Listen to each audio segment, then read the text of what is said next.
আসসালামু আলাইকুম বন্ধুরা, কেমন আছেন সবাই? আশা করি ভালো আছেন। আমি হারুন বিন জলিল, কৃষকের স্বপ্ন চ্যানেলের পক্ষ থেকে আপনাদেরকে জানাই অভিনন্দন। হ্যালো বন্ধুরা, সমন্বিত ভুট্টা চাষের একটি নতুন ভিডিও নিয়ে আপনাদের মাঝে চলে এসেছি। যদিও আমি ইতিপূর্বে কোনো সমন্বিত ভুট্টা চাষ করিনি, এই প্রথম করতে যাচ্ছি।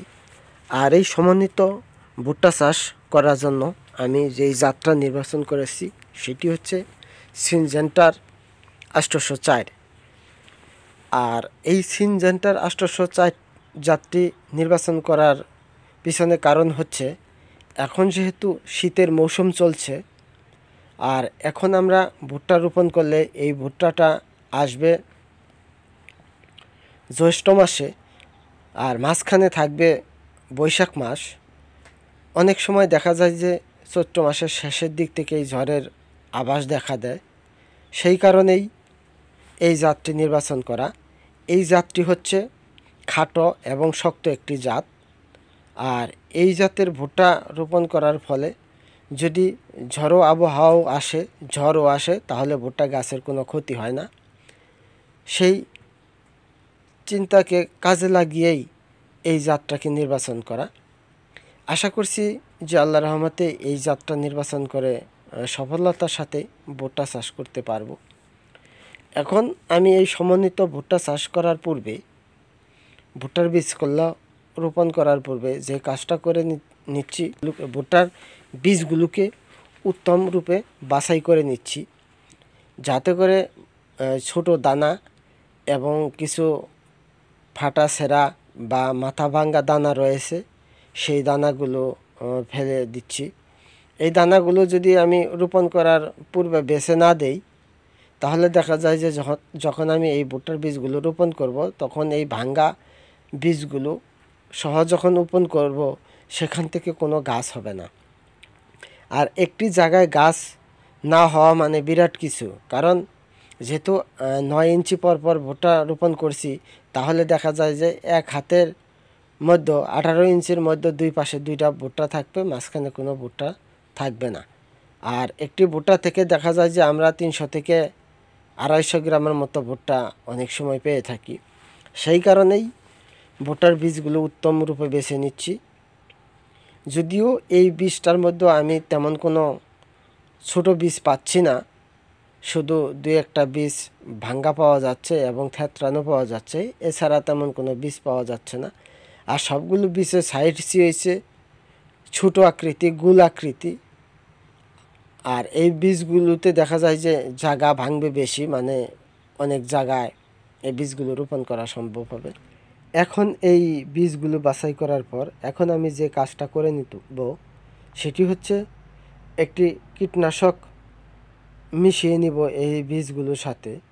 নাশকটি প্রয়োগ করার উদ্দেশ্য হচ্ছে যে আমরা যখন ভুট্টার বীজগুলো রোপণ করি, ভুট্টার বীজগুলো থেকে যখন অঙ্কুর উদ্গমন হয়ে গাছ বের হয়ে আসে, তখন ভুট্টার বীজগুলো নরম থাকে এবং সেখানে একটা দুধের মতো ভাব সৃষ্টি হয়, আর সেটি একটি মিষ্টি লাগে। যখন গাছগুলো অঙ্কুরোদ্গমন হয়ে উপরে মাটির উপরে বেরিয়ে আসে, তখনই যেই শালিকসহ আরও কিছু ক্ষতিকারক পাখি রয়েছে, তারা সেই বীজগুলো থেকে গাছটাকে ছিঁড়ে ফেলে দিয়ে সেই মাঝখানে যে নরম অংশ রয়েছে সেটা খেয়ে ফেলে। আর এতে দেখা যায় যে আমরা একটা ক্ষতির সম্মুখীন হই। সেখান থেকে আর কোনো ভুট্টার গাছ না থাকার কারণে সেখান থেকে কোনো ভুট্টা পাই না। আর সেখানে যদি আমরা নতুনভাবে কোনো ভুট্টার বীজ রোপণ করি, সেই গাছ থেকে পাশের যে দুটি গাছ আছে তাদের সাথে প্রতিযোগিতা করে সেই গাছ কোনোভাবে কুলে উঠতে পারে না। সেই গাছ ছোট এবং চিকন থাকে, এক সময় দেখা যায় যে সেই গাছ হেলে ডুলে পড়ে যায়, সেই গাছ থেকে কোনোভাবেই ফল আশা করা সম্ভব হয় না। সেই কারণেই এই কীটনাশকটা বীজগুলোর সাথে ভালোভাবে মিশ্রণ করে নিতে হবে।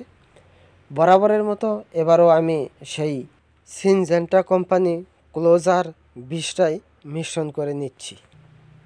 এই বীজটা এই ভুট্টার বীজগুলোর সাথে ভালোভাবে উত্তমভাবে আমি মিশিয়ে নিব, যাতে করে আমার এই ভুট্টার বীজগুলো রোপণ করার পর ভুট্টার গাছগুলো হয়ে গেলে পাখিরা জানি কোনো ক্ষতি না করতে পারে।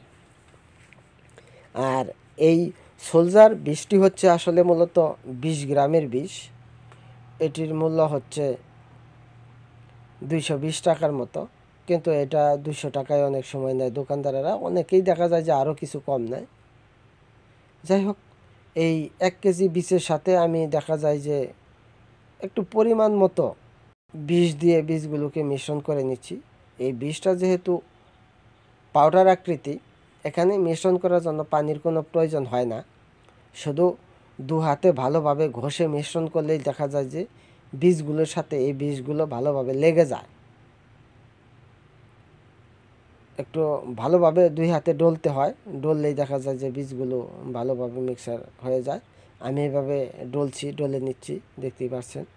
এভাবে যদি 2 হাতে এই বীজটাকে বীজের সাথে মিশ্রণ করানোর জন্য চেষ্টা করা হয়, তাহলে অতি সহজেই বীজটা বীজের গায়ে লেগে যায়। আর এই বীজগুলো মিশ্রণের পরেই আমি যেই জমিতে এখন এই ভুট্টাগুলো সাথী ফসল হিসাবে রোপণ করব, সেটি হচ্ছে মূলত আমার একটি কফির জমি। এখন আপনারা স্ক্রিনে এটি দেখতে পারবেন যে এই জমিটি আমি মূলত নির্বাচন করেছি আমার এই ভুট্টার বীজগুলো রোপণ করার জন্য। আমার এই কফির গাছগুলোর বর্তমান বয়স হচ্ছে 1 মাস। আর 1-1.5 মাস পরেই আমার এই কফিগুলো চলে আসবে, মানে আমি উত্তোলন করতে পারবো, হারভেস্টিং করতে পারবো। শুধু পরে থাকবে তারপরে জমিটা। সেই জমিটাকেই কাজে লাগানোর জন্যই এবার আমি এই পদক্ষেপটা নিয়েছি, সাথী ফসল হিসাবে ভুট্টা চাষ। আর এই জমিটা যেহেতু আমার লিজ নেওয়া, বৈশাখ জ্যৈষ্ঠ মাসের দিকে আমার এই লিজ নেওয়া জমির মেয়াদ শেষ হয়ে যাবে। শুধু শুধু জমিটাকে ফেলে রেখে লাভ কী? সেই কারণেই এই টেকনিকটা কাজে লাগিয়েই সাথী ফসল হিসাবে আমি ভুট্টাটা রোপণ করতে যাচ্ছি। আপনারা দেখতেই পাচ্ছেন আমার এই যেই এখানে ফুলকপি এবং পাতাকপি উভয়টার মধ্যেই আমি এই ভুট্টার বীজগুলো রোপণ করব। এখানে সুতা টানানো আছে, সুতার সাথে 9 ইঞ্চি পর পর একটা করে সুতা বাঁধা আছে। এই 9 ইঞ্চি পর পরই আমি একটা করে ভুট্টার বীজ দিয়ে দিচ্ছি লাঠির সাহায্য। যেহেতু এই জমিতে এখন হাল বাওয়ানো সম্ভব নয়, হাল চাষ করা সম্ভব নয়, হাল চাষ করেই কপির চারাগুলো রোপণ করা হয়েছিল। মাটিগুলো একদম নরমই রয়েছে, আর মাটিগুলো একদম শুকিয়ে গেছে, কারণ কিছুদিন আগে ঘন কুয়াশার কারণে এই কপির জমিতেও আমি সেচ দিয়েছিলাম না। আর যেহেতু একটা নতুন আইডিয়া মাথায় এসেছে, বীজ হাতের কাছে আসতেও সময় লেগেছে, সেই কারণে সেচ দেওয়া আর একটু দেরি হয়ে গেছে। আমি যদি এখন এই জমিতে সেচ দিয়ে ভুট্টা রোপণ করতে চাইতাম, তাহলে দেখা যেত যে আমার আরও 3-4 দিন লেট হয়ে যেত। জমিতে পানি দিলেই কাদা সৃষ্টি হয়, সেখানে পাড়া দেওয়া যায় না, কাদা হয়ে যায়। সেই কারণেই চিন্তা ভাবনা করলাম যে এই শুকনো মাটিতেই ভুট্টার বীজগুলো রোপণ করার পর আমি আমার এই জমিতে পানি সেচ দিয়ে দিব। যদি আজকে পারি আজকেই, নয়তো আগামীকাল এই জমিতে আমি পানি সেচ দিয়ে দিব। আর এখানে শুধু একটা কাঠির সাহায্যে দেখা যায় যে 1/2 ইঞ্চি পরিমাণ মাটির নিচে বীজগুলো দিয়েই কোনো রকম ঢেকে দিচ্ছি। যেহেতু পানি সেচ দেওয়ার পর পানির সাথে মাটিগুলো এদিক সেদিক সরে গিয়ে বীজটা এমনিতে ঢেকে যাবে, সেই কারণে কোনো রকম আমি এখানে এইভাবেই ঢেকে দিই।